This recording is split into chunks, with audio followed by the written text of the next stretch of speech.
Olá, bem-vindos ao canal Biodica com o professor Vasco. Aqui você tem as melhores informações de biologia para suas provas do vestibular, principalmente a sua prova do Enem. No vídeo de hoje, nós vamos falar de um assunto muito importante, que é a reprodução humana. Então, depois da vinheta, Biodica para você.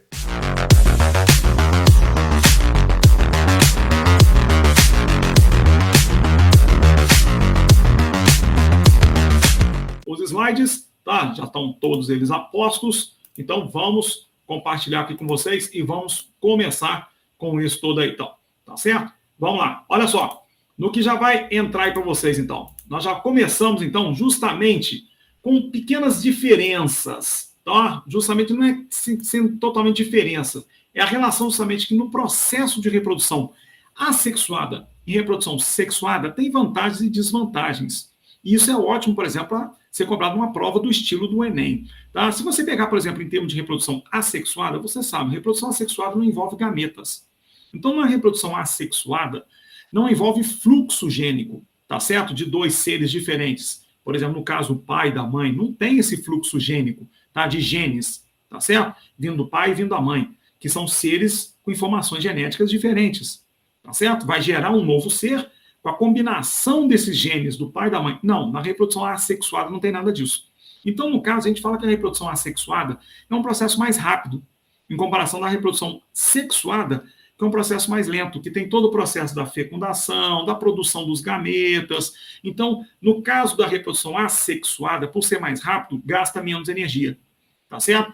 E todos os descendentes que são formados, então todas as células são formadas, no caso de micro-organismos que se reproduzem para uma reprodução assexuada, né? Então, sempre a apuração de genes que promove, tá, essa multiplicação celular, numa reprodução assexuada, então todos os seres que vão sendo formados têm sempre capacidade de formar novos seres.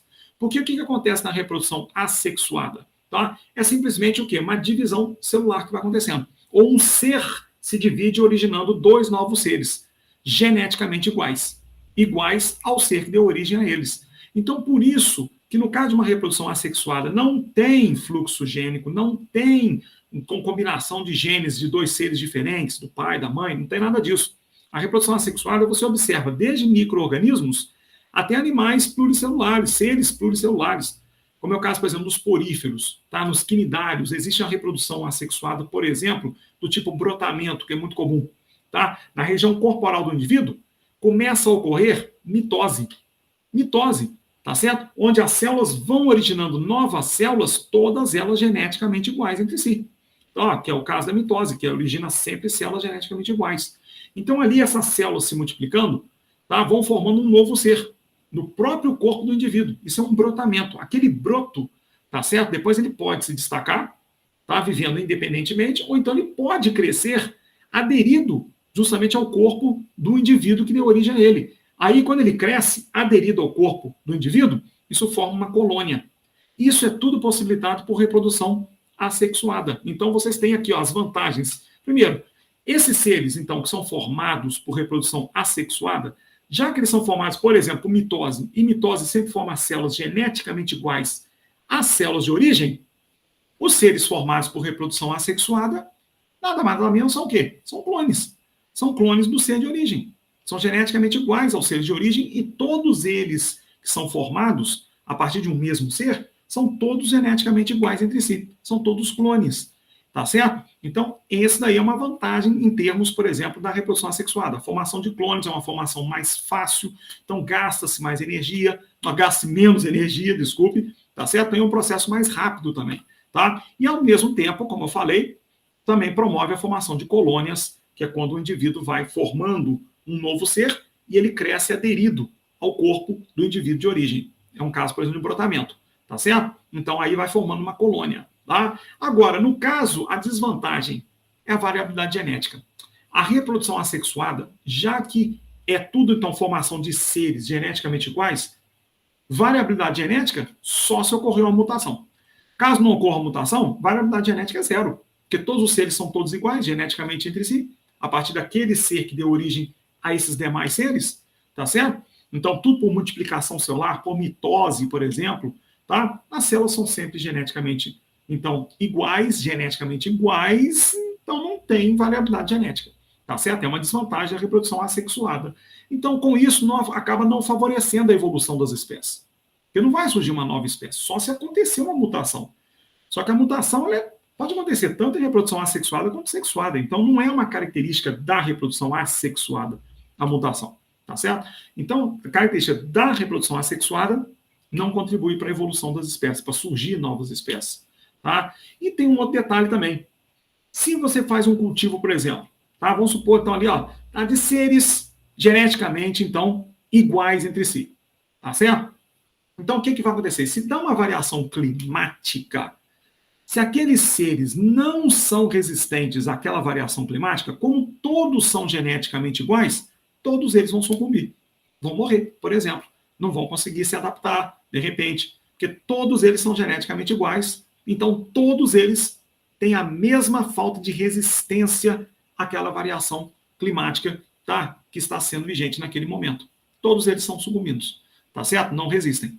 Tá? É uma desvantagem da reprodução assexuada. Agora, se você pegar em termos de reprodução sexuada, tá, as vantagens, primeiro, né, já vai possibilitar maior variabilidade genética, porque agora na reprodução sexuada já envolve gametas. Gametas produzidos em seres diferentes, por exemplo, tá certo? No caso, então, assim, vai ter o gameta masculino e o gameta feminino, que tem informações genéticas diferentes. Então, vai ter fluxo gênico. Fluxo que vem do espermatozoide, por exemplo, tá certo? De genes com genes que vêm do óvulo, do gameta feminino. Então, acaba isso, essa combinação, tá, de gametas diferentes, por exemplo, de seres diferentes, acaba promovendo seres com informação genética também diferente. Tá certo? Então, isso aumenta a variabilidade genética, tá? A reprodução sexuada. E no caso, já que tem todo esse processo de produção de gametas, tem produção de hormônios que vão estimular essa produção de gametas, tá certo? Tem todo o processo de meiose para a formação dos gametas, tem um processo, se acontecer, do crossing over, tá, na meiose, para a formação dos gametas, tem um processo mais lento. E sendo um processo mais lento, então gasta mais energia, tá certo? Ao contrário da reprodução assexuada, que não tem nada desses processos, que é mais rápido e gasta menos energia.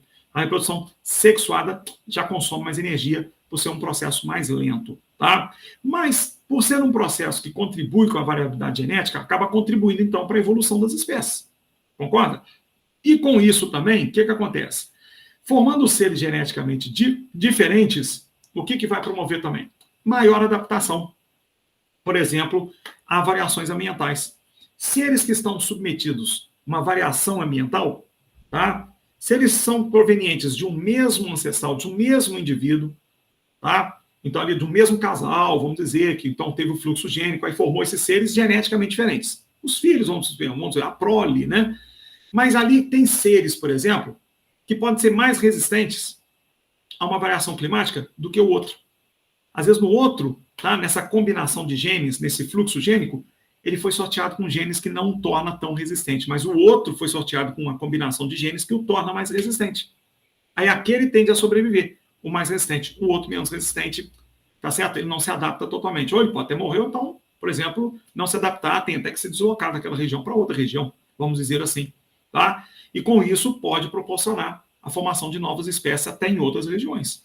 Então isso tudo causado por uma reprodução sexuada, tá? Que contribui, então, justamente por esse fluxo gênico, tá? Vindo de gametas diferentes, então proporciona maior variabilidade genética. Tá joia? Então, no caso ali, ó, nós chegamos, então, ali nesse processo, tá? Nós temos, então, justamente ali, tá certo? Deixa eu passar aqui o slide. Nós temos, então, agora a parte da reprodução humana, tá? O aparelho, então, o sistema reprodutor, então, masculino e o sistema reprodutor feminino, que é onde eu vou me prender mais é no feminino, tá certo? Vamos lá, preste atenção. No sistema reprodutor masculino, todo mundo já está querendo saber, já constitui para uma parte visível, por exemplo, que é o pênis, tá certo? No interior do pênis, né, dos homens, né? No interior do pênis, tá? Você vai ter, então, justamente o canal uretral, o canal da uretra. O canal da uretra é por onde passa a urina e passa também o sêmen, tá certo? O esperma durante a ejaculação.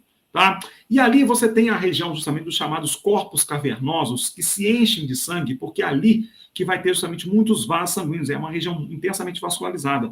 Então, nos corpos cavernosos, é que chega um fluxo sanguíneo maior, é que promove a ereção do pênis, tá certo? Nos corpos cavernosos, tá? Então, no caso ali, assim, ó, Ainda, você encontra no sistema reprodutor masculino a bolsa escrotal, onde se encontram os testículos. Tá certo? Nos testículos existem um agrupamento de túbulos bem finos, bem fininhos, chamado de túbulos seminíferos. Nos túbulos seminíferos é onde ocorre a espermatogênese. O que é isso? Espermatogênese, a formação dos espermatozoides. Nos túbulos seminíferos que você encontra dentro dos testículos. Tá certo? Ali, na parede dos túbulos seminíferos, vão atuar também, então, células, tá? Que são produtoras, tá? Justamente que estimulam, então, promovem a produção de testosterona. São as chamadas células de Leydig, tá certo? Células de Leydig está aqui embaixo, ó, tá aqui na parte de testículos, tá? Células de Leydig, aqui entre parênteses. São células, então, que sintetizam, produzem testosterona. E testosterona é o hormônio que vai estimular a espermatogênese, vai estimular a produção dos espermatozoides. Tá certo? Existem também ali nos testículos, tá? Ao redor, então, justamente ali dos túbulos seminíferos, existem as chamadas células de Sertoli. Células de Sertoli ajudam, por exemplo, na nutrição das células que vão formar os espermatozoides, tá certo? Então, são dois tipos de células importantes que você encontra nos seus testículos. Células de Leydig, que produz testosterona, células de Sertoli, tá? Que ajudam na manutenção, na nutrição das células que formam os espermatozoides, tá joia?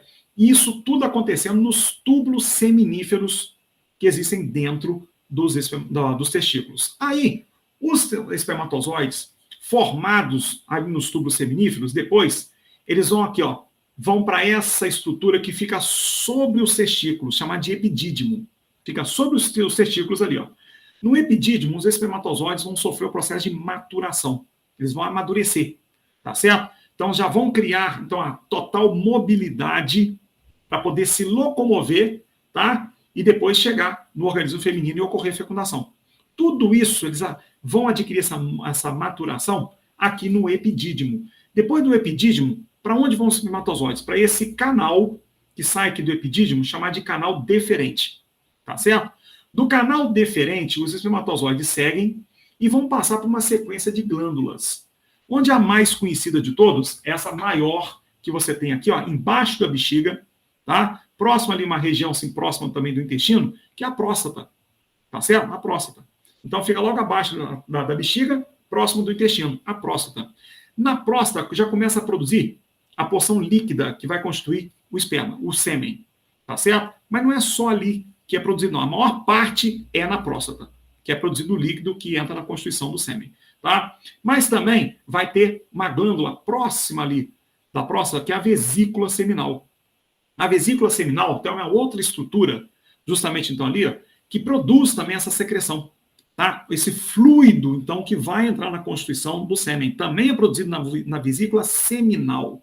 Tá joia? E o que vai acontecer? E aí tem também, ó, um grupo de glândulas, aqui, ó, você tem glândulas, né? Não é ser um grupo, glândulas, que fica logo abaixo aqui da próstata, chamada de glândulas bulbouretrais, ou também chamada de glândulas de Cooper.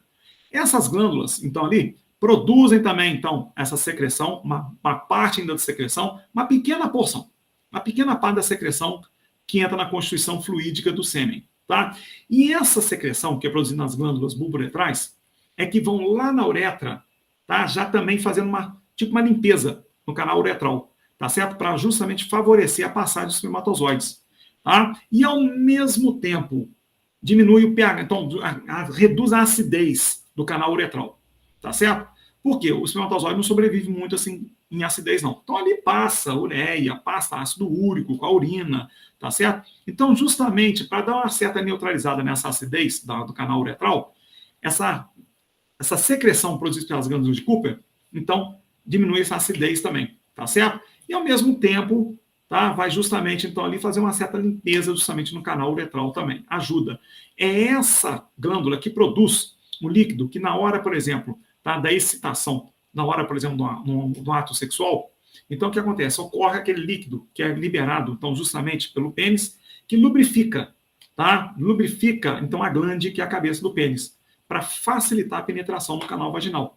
Tá certo? Então, aquele líquidozinho, então, que vai sair, então, justamente pelo pênis, que lubrifica a cabeça do pênis, que é a glande, quem produz é a glândula de Cooper. Tá certo? Ô, Vasco, esse líquidozinho, uma curiosidade, ali tem espermatozoide, Vasco? Tem. Então significa dizer, então, Que num rala e rola, Vasco, pode acontecer uma gravidez só com esse líquidozinho? Pode. Muito difícil. Muito difícil, mas pode. Pode acontecer. Tá certo? Então, de repente, então ali assim, ó, num rala e rola, mais ou menos ali, quando está produzindo bastante daquela secreção, uma quantidade maior daquela secreção já é uma quantidade maior de espermatozoide, né? Que pode penetrar pelo canal vaginal e pode subir e pode conseguir chegar até justamente o gameta feminino e ocorrer fecundação. É bem raro. Por que é bem raro, Vasco? Porque o canal vaginal ele é ácido. Tá certo? Então, muitos espermatozoides morrem. Como com essa secreção já tem uma certa quantidade baixa de espermatozoides, a maioria já morre. Por que eu falo a maioria? Porque um ou outro engraçadinho espermatozoide pode conseguir passar. Se ele for muito rápido, ele pode conseguir passar pelo canal vaginal, vindo só dessa secreçãozinha durante as preliminares do ato sexual. Tá certo? E pode conseguir engravidar. Entendeu? É bem raro, mas pode acontecer. Tá bom? Então é nesse canal que deferente é que ocorre a vasectomia, tá? Se o pessoal perguntar isso por vocês. Na vasectomia, o pessoal pode fazer um corte do canal deferente. Para quê? Para evitar, justamente impedir a condução dos espermatozoides que vem lá do epidídimo, onde eles amadureceram. Aí eles passam para o canal deferente para depois passar pela próstata, vesícula seminal, glândulas bulboretrais, que das glândulas bulboretrais depois, da próstata e da vesícula seminal, vai para a uretra. Aí vai para a uretra, pronto. Aí na ejaculação vai embora os espermatozoides. Tá certo? Se tiver no ato sexual, os espermatozoides vão para dentro do organismo feminino e justamente vai ou não ocorrer, de repente, a fecundação. Então, para evitar esse processo, essa condução dos espermatozoides, é feito um corte. Por exemplo, ou às vezes até mesmo um pinçamento.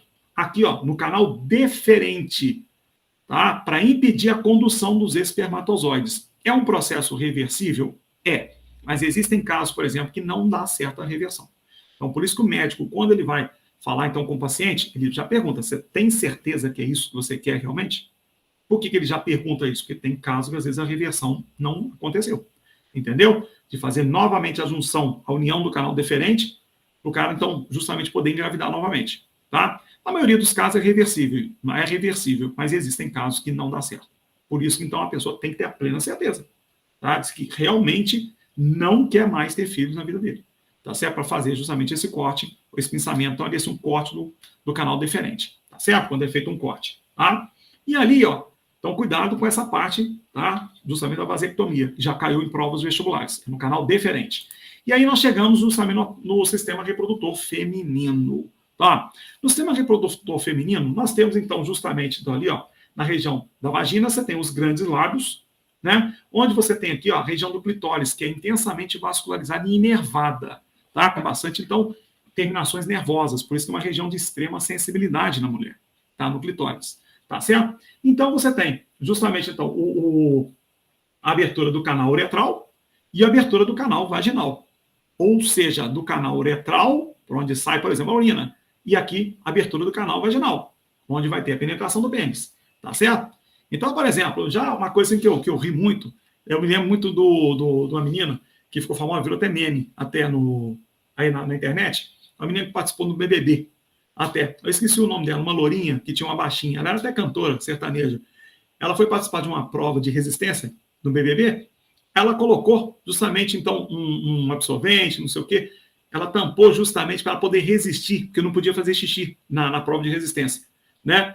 Ela colocou justamente, então, para evitar de fazer xixi, tampando justamente o canal vaginal, que ela achava, até aquela idade dela, tá, já adulta, ela achava que ela fazia xixi pelo canal vaginal. Então, isso já é justamente aquela informação errada, que às vezes a pessoa também assim, não procura conhecer o próprio corpo. A própria mulher, por exemplo, às vezes não conhece o próprio corpo, entendeu? Então, ela estava achando que, então, justamente para participar da prova, era só ela tampar o canal vaginal que ela não ia urinar. E ela poderia vencer a prova de resistência. Aí as meninas mesmo da casa começaram a fazer gozação com ela, entendeu? Meu Deus, você tampou ali, colocou absorvente, colocou ali justamente, eu não lembro qual foi o absorvente que ela colocou, nem nada, para tampar o canal vaginal, para evitar de fazer xixi, e sendo que é pela uretra. Tá certo? Olha lá, são duas aberturas diferentes que vocês veem. Tá? A abertura do canal uretral, tá? Em cima, e aqui embaixo é o canal vaginal. Então, no canal uretral, que é outra abertura, é que sai realmente a urina. Tá certo? Mas você tem justamente, então, aqui, ó, na parte interna, você tem justamente a parede uterina. Você tem um útero, tá certo? Aqui o canal vaginal, ligado justamente, então, com a região uterina. A região uterina tem a parede do útero, que a gente chama de endométrio. É onde vai ser fixado o embrião quando há esse processo de formação embrionária. Quando ocorreu a fecundação, a formação embrionária, onde o embrião fica fixado, implantado aqui na parede uterina, tá certo? Que a gente chama de endométrio, tá certo? A parede uterina ali. Que por ação hormonal, todo mês vocês vão tornar essa parede mais espessa. Que caso ocorra a fecundação, tá certo? Você já tem que estar com a parede espessa. Se não ocorreu fecundação, o que acontece? Vocês vão eliminar a célula que vocês liberaram, que daqui a pouquinho eu vou falar que célula que é essa, que não é o óvulo, tá certo? E ao mesmo tempo, o que vai acontecer? Vocês vão descamar o endométrio, que estava espesso. Vocês não vão manter ele espesso sua vida inteira, não, aí ele vai descamar. Nessa descamação, rompem-se vasos sanguíneos, é a menstruação, tá certo? Que é a parede uterina que engrossou durante aquela fase daquele mês, tá certo? Então, caso tenha embrião para ser implantado, a parede uterina tem que estar espessa. Então, todo mês, por ação de 2 hormônios, estrogênio e progesterona, a parede endometrial, que a gente fala, tá? A parede uterina, fica grossa, para caso tenha que ter implantação de embrião. Se não teve fecundação, não vai ter embrião para ser implantado. Para que você vai manter aquela parede espessa do endométrio? Não, ela descama, aí rompe vasos sanguíneos, é o processo menstrual. Tá certo? Então, ali, o que acontece? Aqui, ó, vocês vão ter coligados justamente ao útero, você tem as chamadas tubas uterinas, que a gente chamava de trompa de Falópio. Hoje em dia a gente fala mais tuba uterina. Logo abaixo você tem os ovários, onde tem justamente a liberação da célula que vai dar origem ao gameta feminino. Tá certo? Então, no caso ali, ó, onde que vai ocorrer a fecundação depois que essa célula que dá origem ao gameta feminino, onde que vai ocorrer a fecundação? Na tuba uterina. O normal é aqui na tuba uterina. Tá certo? Então, justamente aqui que vai chegar o espermatozoide, vai fecundar o óvulo. É tudo aqui na tuba uterina que acontece esse procedimento. Tá certo? Mas vamos ver como é que acontece todo esse procedimento, então, dessa liberação dessa célula, tá? No processo de fecundação. Como é que acontece todo esse procedimento aqui no sistema reprodutor feminino? Vamos lá. Preste atenção. No sistema reprodutor feminino, então, vamos pegar mais especificamente aqui a tuba uterina e o ovário. Tá certo? Vocês, meninas, já nasceram, então, tá? Com uma certa quantidade definida de pequenas estruturas localizadas nos ovários de vocês. Que estruturas? Que nós chamamos de folículos ovarianos. Dentro de cada folículo, vocês têm aquela célula que vocês vão liberar todo mês, que vai dar origem ao óvulo ou não. Hã? Como assim? Sim, essa célula que vocês têm dentro de cada folículo ovariano é o chamado ovócito. É o que vocês liberam todo mês, é um ovócito, não é o óvulo. Tá certo? Como é que acontece esse processo? Vamos lá. Todo mês, vocês têm uma glândula, tá? Justamente chamada hipófise, tá bom? Que eu já falei dessa glândula na aula de fisiologia do sistema endócrino. Falei dos hormônios da hipófise, tá certo? Então, a hipófise, ela tem uma região anterior que a gente chama de adenohipófise.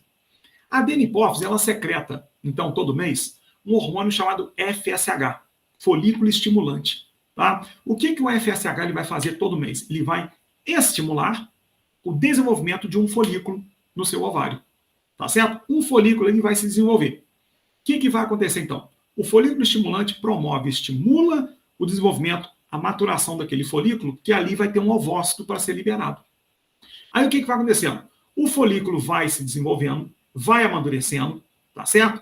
E nesse processo ele vai atingir, então, o seu desenvolvimento máximo, contendo um ovócito num estágio que a gente chama de ovócito 2, ou ovócito de segunda ordem, tá certo? Um ovócito 2, tá certo? É o ovócito, a célula que vai estar dentro do folículo já desenvolvido, tá? O que acontece? Esse folículo, ao mesmo tempo que ele foi se desenvolvendo, ele foi produzindo estrogênio, esse hormônio, esse esteroide, o estrogênio. O que o estrogênio foi fazendo ao mesmo tempo? Ele já começou o processo de espessamento da parede uterina. Tá certo? Ele já vai iniciando esse espessamento, tá? Justamente do endométrio, já vai começando a aumentar a parede uterina ali. Tá certo? Porque caso ocorra a fecundação, o endométrio já tem que estar mais espesso para ter implantação no embrião. Concorda? Então o estrogênio já vai começando esse processo. Aí o que acontece? Tá? Pronto, quando o folículo chega no estágio máximo de desenvolvimento, ele torna-se um folículo maduro contendo o ovócito 2. É o que a gente chama de folículo de Graaf. Tá certo? Graaf, tá? Graf, acho que eu até coloquei para vocês, então, aqui ó, no slide, tá? O folículo de Graf já é justamente o folículo, tá, maduro, contendo o ovócito 2.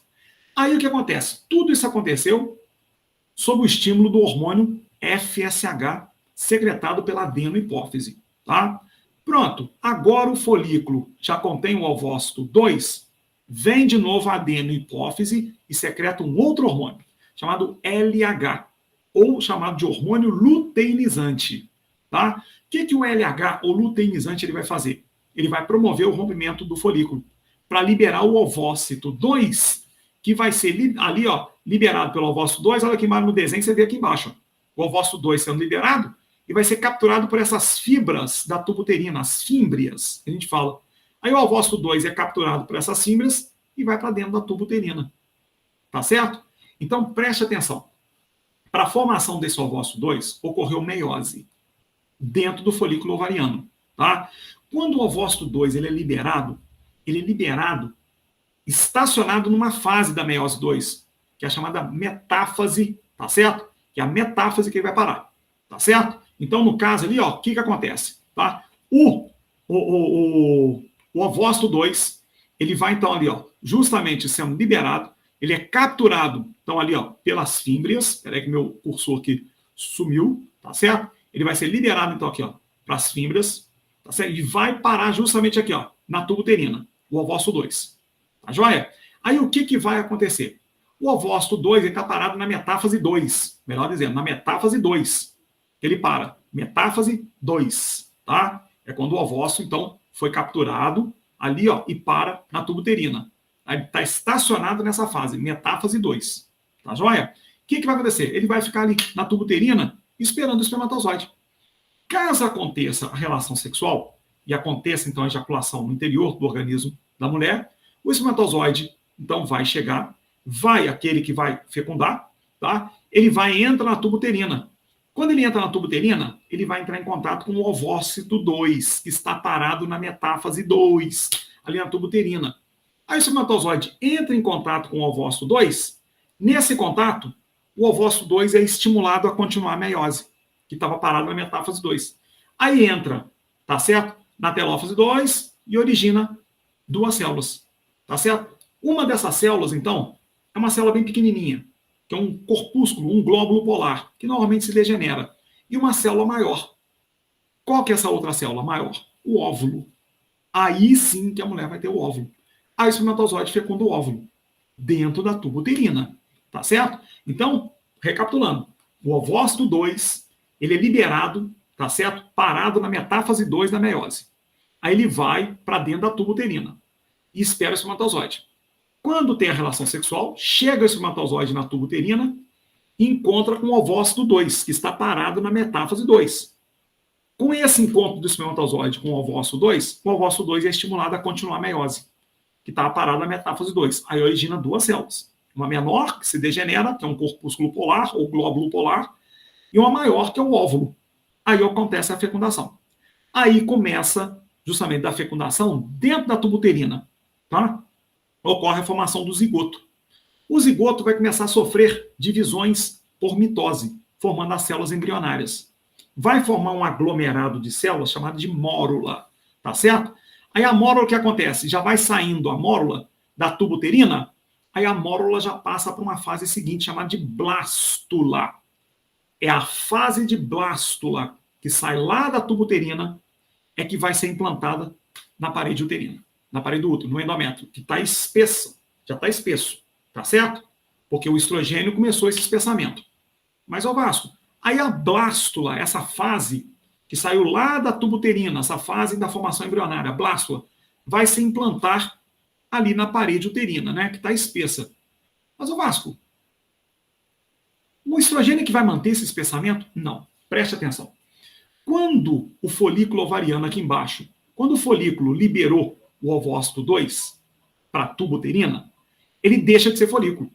Ele era folículo quando ele ainda tinha um ovócito dentro dele, o folículo.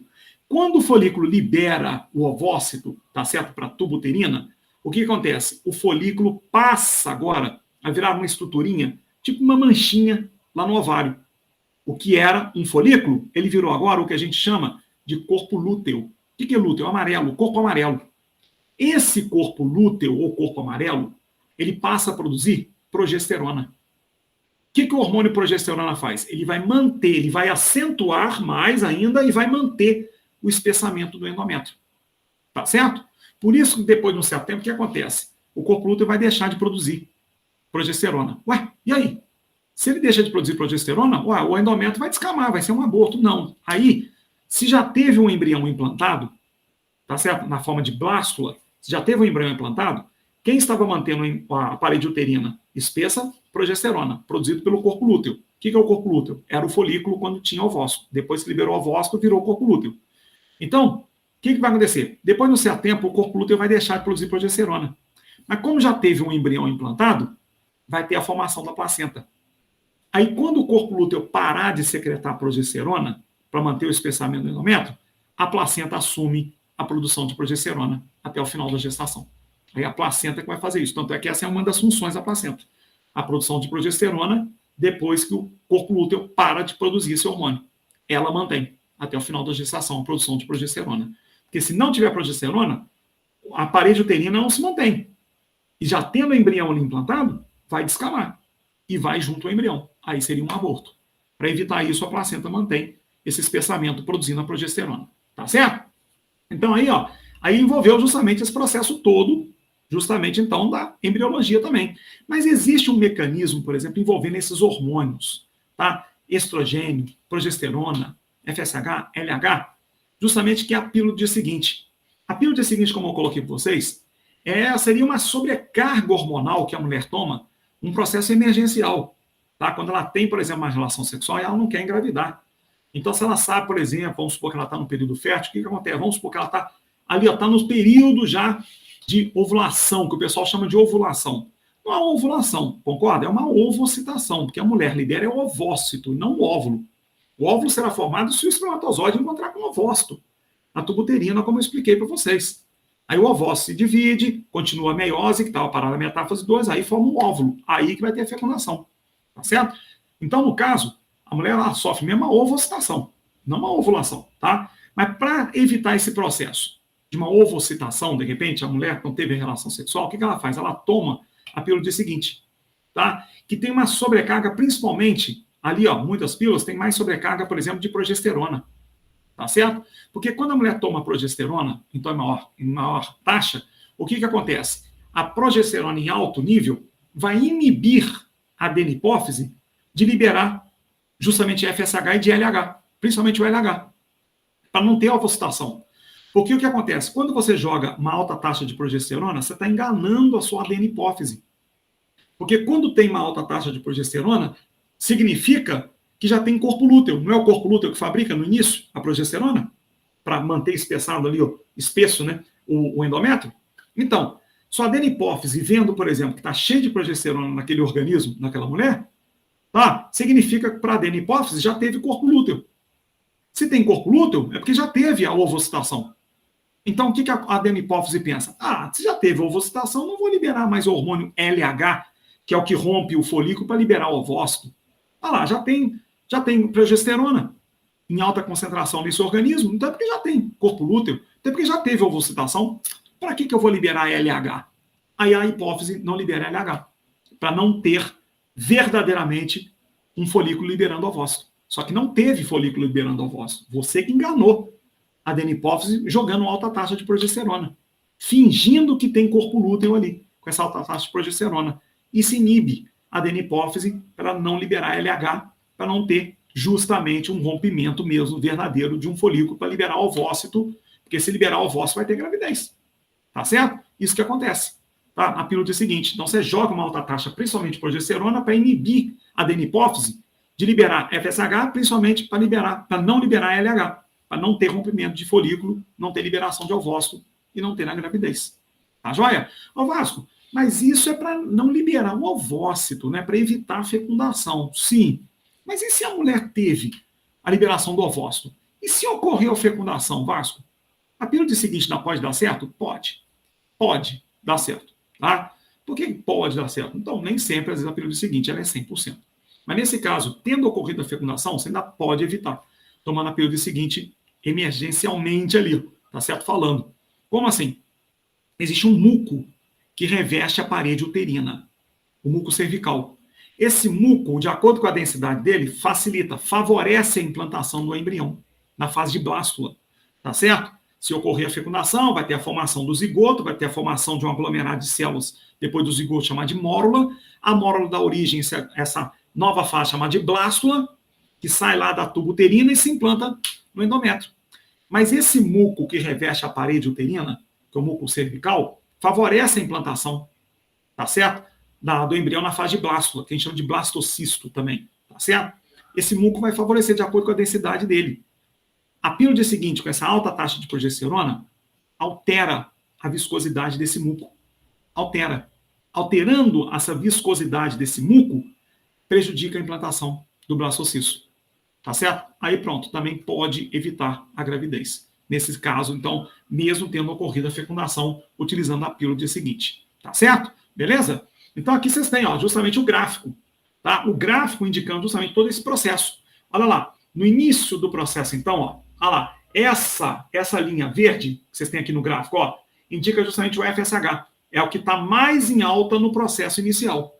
Para estimular o desenvolvimento do folículo, ó, que são esses desenhinhos que estão aqui em cima. Olha só, o folículo se desenvolvendo, ó, com um ovócito lá dentro.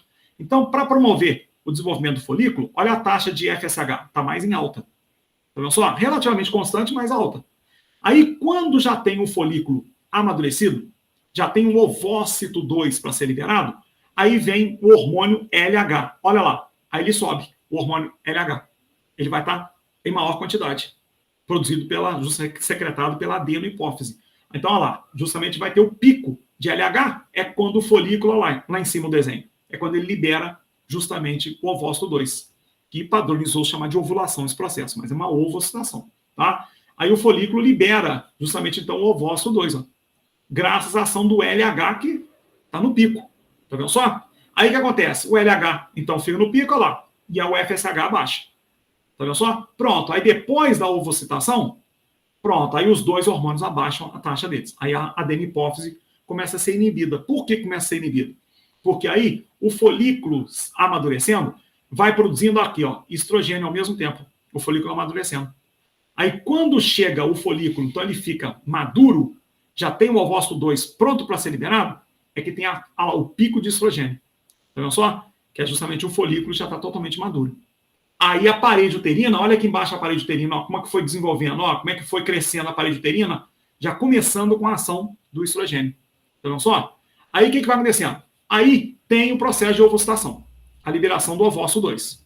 Né? Aí o folículo aqui, ó, vira corpo lúteo. O que o corpo lúteo secreta? Progesterona. Aqui, ó, no gráfico. Essa faixa roxa aqui, ó, essa linha roxa. Progesterona, olha como é que está nas alturas. Por que está nas alturas? Porque ela virou corpo lúteo, o que era folículo, já liberou o ovócito, viu só? E aí virou corpo lúteo, que produz progesterona. Progesterona, o que vai fazer quando está nas alturas? Ah lá, ó, olha o tamanho da parede uterina aqui embaixo, como é que já está grossa. Foi progesterona que fez isso, tá certo? Aumentou mais ainda a parede uterina, o espessamento, e manteve essa parede uterina espessa até o fim da gravidez. Até uma certa fase. Isso aqui vai acontecer devido à progesterona produzida pelo corpo lúteo. Depois de uma certa fase, a placenta assume essa produção, que o corpo lúteo, tá certo? Vai virar o que a gente chama de corpo albicans, que é um corpo já inativo, uma estrutura inativa. Era o corpo lúteo que virou corpo albicans, tá? Que não produz mais progesterona. Aí a placenta que passa a produzir progesterona e mantém a espessura acentuada do endométrio até o final da gravidez. Ok, chegamos ao final de mais uma Biodica. Faz o seguinte, se você gostou desse vídeo, dá um like aí embaixo, se inscreva no canal para que você tenha sempre acesso às melhores informações da biologia. Tá ok? Um grande abraço e até o próximo vídeo. Até a próxima Biodica. Valeu!